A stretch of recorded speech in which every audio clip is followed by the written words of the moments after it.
सम्मानित साथियों, नमो बुद्धाय, जय भीम। आज के अम्बेडकर संदेश में आपका हार्दिक स्वागत है। आज के अम्बेडकर संदेश में ऐतिहासिक जानकारी लेकर हम उपस्थित हो चुके हैं महादेव गोविंद रानाडे, यानी कि जिन्हें शॉर्ट में एमजी रानाडे भी कहते हैं। बादशाह कहते हैं, क्या रानाडे एक महापुरुष थे? कल के अम्बेडकर संदेश में हमने आपको बताया था कि एक महापुरुष और एक प्रसिद्ध व्यक्ति में क्या अंतर होता है। आखिर महापुरुष में वो कौन सा गुण एक्स्ट्रा होता है जो प्रसिद्ध व्यक्ति से कहीं ज़्यादा अहमियत रखता है, जिस वजह से वो महान व्यक्ति कहलाता है। तो हमारे साथी आज बाबा साहब प्रश्न करते हैं कि क्या रानाडे महापुरुष थे। तो इस बारे में बाबा साहब सबसे पहले तो उनके बारे में बताते हैं। डिटेल्ड जानकारी यहाँ पर आपको मिलने वाली है। शायद ही इससे पहले डॉक्टर एमजी रानाडे के बारे में इतनी खास जानकारी, इतनी महत्वपूर्ण जानकारी आप तक पहुँची हो।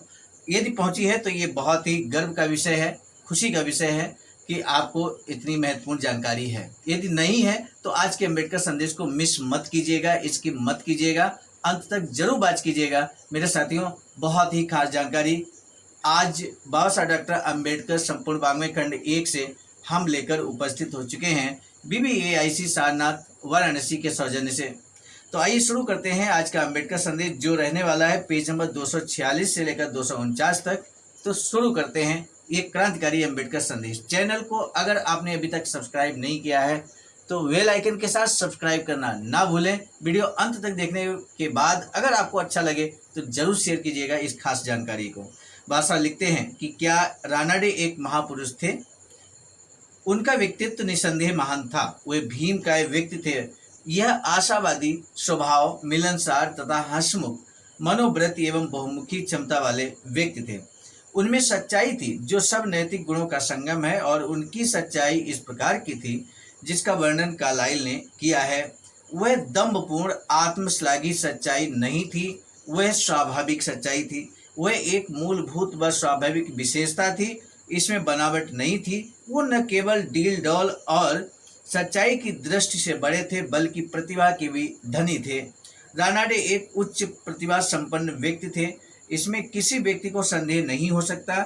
वह उच्च न्यायालय के मात्र एक वकील तथा न्यायाधीश ही नहीं थे, बल्कि वह प्रथम श्रेणी के अर्थशास्त्री, प्रथम श्रेणी के इतिहासकार, प्रथम श्रेणी के शिक्षाविद तथा प्रथम श्रेणी के धर्म तत्वज्ञ भी थे। वह राजनीतिज्ञ नहीं थे। कदाचित ये अच्छी बात है कि वह राजनीतिज्ञ नहीं थे, क्योंकि यदि वह राजनीतिज्ञ होते तो हो सकता है कि वह महान व्यक्ति न हो सकते। जैसा कि अब्राहम लिंकन ने कहा था कि राजनीतिज्ञ ऐसे व्यक्ति होते हैं जिनका हित लोक हित से अलग होता है, और जिनको अर्थात उनमें से अधिकांश को समूह के रूप में लिया जाता है, और वे ईमानदार मनुष्य से काफी हटकर होते हैं। रानाडे यद्यपि राजनीतिज्ञ नहीं थे, परंतु राजनीति के पारंगत विद्यार्थी थे। वास्तव में भारत के इतिहास में रानाडे के समकक्ष व्यापक विद्वता, प्रचंड बुद्धि तथा दूरदृष्टि वाले किसी व्यक्ति को ढूंढना कठिन होगा। ऐसा कोई भी विषय नहीं था जिसे उन्होंने छुआ ना हो।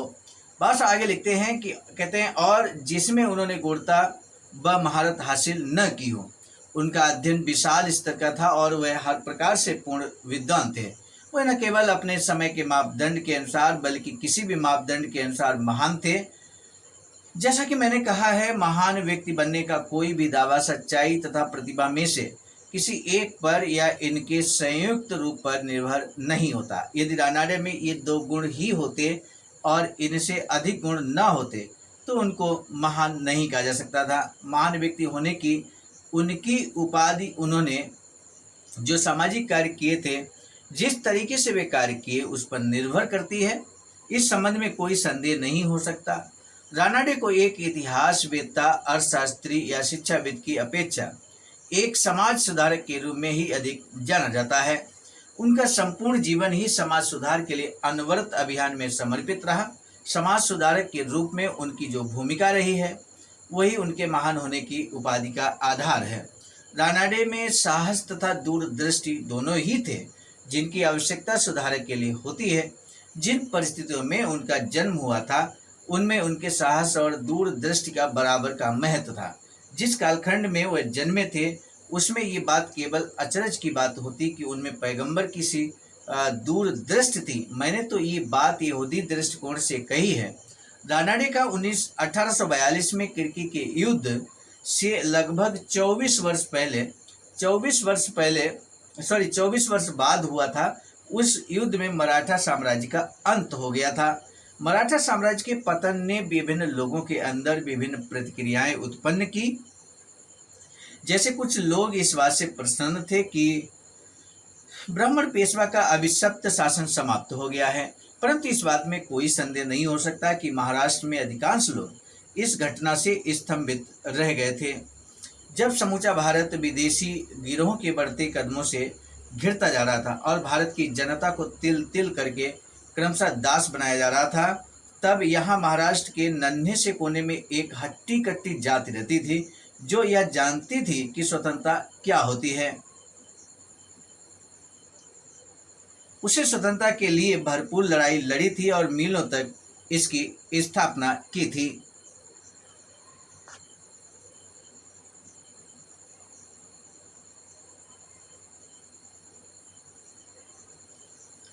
अंग्रेजों की विजय से उनकी यह अनमोल ताकत समाप्त हो गई थी। इस बात की कल्पना की जा सकती है कि महाराष्ट्र की सर्वोत्तम प्रतिभा किस प्रकार पूर्णतया भौचक व हैरान हो गई थी और उसके सामने पूर्णतया अंधेरा छा गया था। ऐसी महान विपत्ति के प्रति क्या स्वाभाविक प्रतिक्रिया हो सकती थी? यह होने के आगे आत्मसमर्पण और घुटने टेकने के अलावा और क्या हो सकता है? इस पर रानाडे की क्या प्रतिक्रिया हुई? यह अत्यंत भिन्न रूप में हुई। आशा थी कि जो गिरे हैं वे उठेंगे भी। वास्तव में उनके अंदर एक नया विश्वास उपजा जो इस आशा का आधार था। मैं उनके ही शब्दों का उद्धृत करता हूँ, यानी कि श्री रानाडे के शब्दों में उन्होंने क्या कहा वो आपके समक्ष अब रखने जा रहे हैं। वो लिखते हैं, कहते हैं कि मैं अपने धर्म के दो सिद्धांत के प्रति अनन्य आस्था व्यक्त करता हूँ। हमारा ये देश आशावाद का साकार रूप है। हमारी जाति श्रेष्ठ जाति है। वह आशा तथा विश्वास के नवीन मूसा सिद्धांत को केवल प्रस्तुत करके ही चुप नहीं बैठे, उन्होंने इस आशा की प्राप्ति के प्रश्न पर भी अपना ध्यान दिया। इसकी पहली आवश्यकता वास्तव में पतन के कारणों का निष्पक्ष विश्लेषण करने की थी। रानाडे ने ये महसूस किया कि यह पतन हिंदू सामाजिक व्यवस्था में कुछ कमजोरियों के कारण हुआ था और जब तक इन कमजोरियों को दूर नहीं किया जाता तब तक आशा व आकांक्षा पूरी नहीं हो सकती। अतएव उन्होंने नवीन सिद्धांत के बाद कर्तव्य के लिए आह्वान किया था। यह कर्तव्य हिंदू समाज में सुधार करने के कर्तव्य के अलावा कोई और कर्तव्य नहीं था। अतएव सामाजिक सुधार उनके जीवन का एक प्रमुख उद्देश्य बन गया था। उनके अंदर सामाजिक सुधार की भावना विकसित हुई और उसका बढ़ावा देने में उन्होंने कोई कसर बाकी नहीं छोड़ी। इसके लिए उन्होंने जो तरीके अपनाए उनमें बैठकें करना, शिष्टमंडल भेजना, भाषण व उपदेश, लेख, साक्षात्कार व पत्र शामिल थे।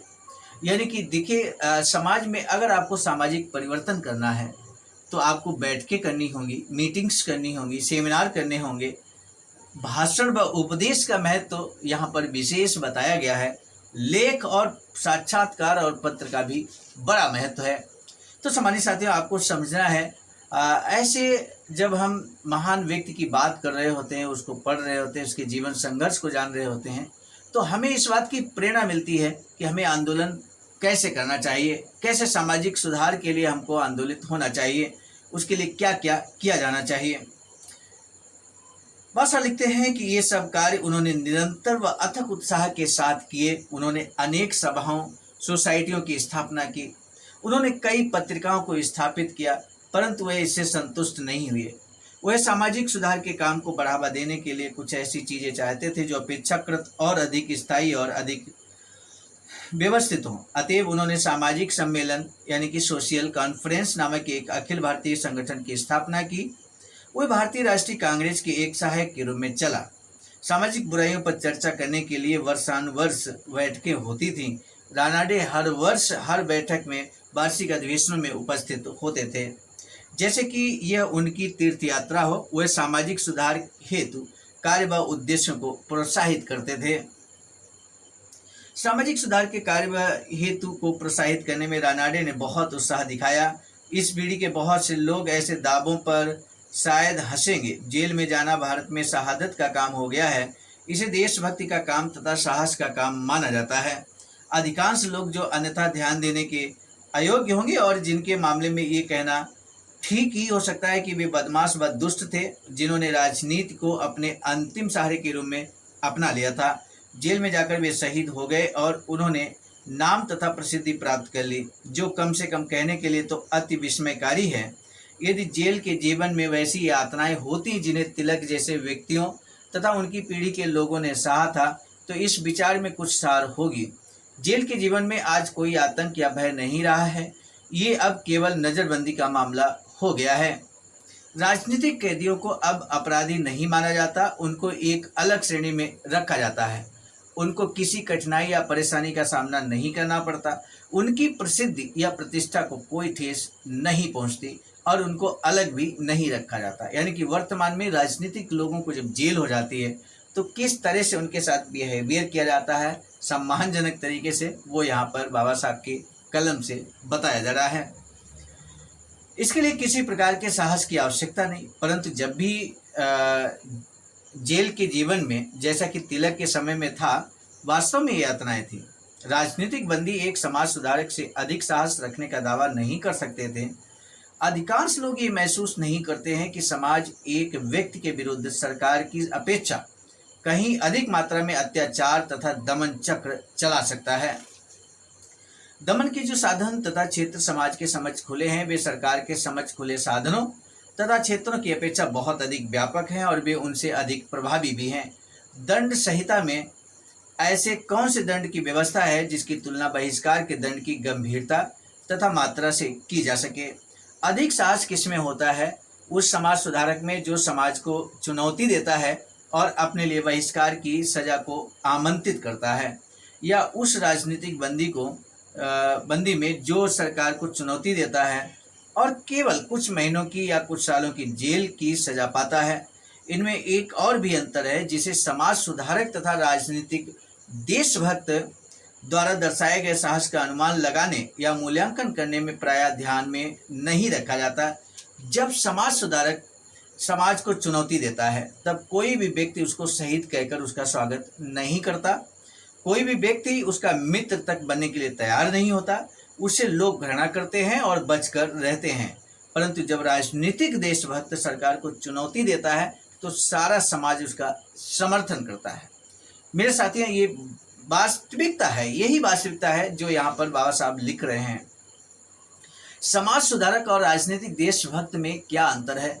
समाज सुधारक को जब जेल होती है तो कोई लोग उनसे यानी कि दूरी बनाने का लोग काम करते हैं, उनका स्वागत नहीं करते, उनका सहयोग नहीं करते, उनके मित्र बनने के लिए तैयार नहीं होते हैं, यहाँ तक कि वो घृणा करने लगते हैं। जबकि राजनीतिक जो लोग हैं, राजनीतिक देशभक्त जिन्हें कहा जाता है, अगर उन्हें इस तरह की सज़ा मिलती है तो लोग उनका समर्थन करते हैं और उनका सराहना करते हैं, उन्हें उद्धारक या मुक्तिदाता के रूप में मानते हैं। तब बाबा साहब कहते हैं कि कौन अधिक साहस दिखाता है, वह समाज सुधारक जो अकेला लड़ता है या वह राजनीतिक देशभक्त जो बहुत बड़ी संख्या में अपने समर्थकों के सहयोग से लड़ता है? इस बात से इनकार नहीं किया जा सकता कि रानाडे ने समाज सुधार के कार्य को हाथ में लेते समय साहस दिखाया था। वास्तव में उन्होंने उच्च कोटि का साहस दर्शाया था, क्योंकि आप ये बात याद रखें कि उनके समय में सामाजिक तथा धार्मिक प्रयासों तथा रीति रिवाजों को चाहे वे जितने घटिया तथा अनैतिक थे, परम पवित्र तथा अलंघनीय माना जाता था, तथा जब उनके दैवी व उत्कृष्ट तथा नैतिक आधार पर कोई संदेह प्रकट करता था या उस पर कोई प्रश्न खड़ा करता था, चुनौती देता था, तो उसकी बात को केवल एक अपसिद्धांत शासन विरुद्ध ही नहीं माना जाता था, बल्कि उसे असहनीय ईश निंदा तथा धर्म विरोध व देवद्रोह के रूप में माना जाता था। इस तरह से आज के अम्बेडकर संदेश में हमने आपको बताया, स्पष्ट है कि रानाडे यहाँ पर महापुरुष हैं, महान व्यक्ति हैं, जिसमें किसी तरह का कोई संदेह नहीं है, ऐसा बाबा साहब कहते हैं। आज के अम्बेडकर संदेश का जो महत्वपूर्ण प्रश्न है वो ये कि समाज सुधारक तथा राजनीतिक देशभक्त में क्या अंतर होता है वर्तमान परिदृश्य में, आप बताइएगा। समाज सुधारक तथा राजनीतिक देशभक्त में क्या अंतर है? इसी प्रश्न के साथ अगर आज के अम्बेडकर संदेश में आपको लगा है कि श्री रानाडे के बारे में जो अहम जानकारी है, जो पहली बार आवाज का ऑफिशियल के माध्यम से आप तक पहुंच रही है, इसे जन जन तक पहुंचाइए, शेयर कीजिए ज़्यादा से ज़्यादा लोगों में, अम्बेडकरवादी साथियों तक ये संदेश पहुंचेगा तो लोग जागरूक बनेंगे। श्री रानाडे के बारे में अहम जानकारी उनको भी प्राप्त हो जाएगी। इसी निवेदन के साथ आज के अम्बेडकर संदेश को हम यहीं पर रोकना चाहेंगे। दीजिए इजाजत, आप सभी को सादर नमो बुद्धाय, जय भीम। सामान्य साथियों, हम एक महत्वपूर्ण बात बताना उचित समझते हैं। बाबा साहब की अधूरी इच्छा के अनुरूप एक वैचारिक सेंटर निर्माणाधीन है सारनाथ वाराणसी में, जहां पर 14,000 स्क्वायर फीट जमीन परचेज कर ली गई है ring road green city Faridpur Sarnath में। वैचारिक सेंटर के प्रशासनिक ब्लॉक का निर्माण कार्य कंप्लीट हो चुका है। शानदार बेहतरीन प्रशासनिक ब्लॉक का निर्माण पूर्ण हो चुका है।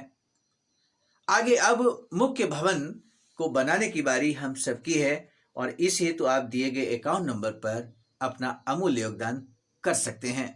आज का अम्बेडकर संदेश हम लेकर उपस्थित हुए थे मिशन नायक बुद्ध मित्र मुसाफिर सर, राष्ट्रीय अध्यक्ष आवाज का नई दिल्ली की प्रेरणा में। प्रस्तुत करता क्रम मैं स्वयं सर्वजीत आर्य, राष्ट्रीय मीडिया प्रभारी, IT सेल आवाज का नई दिल्ली।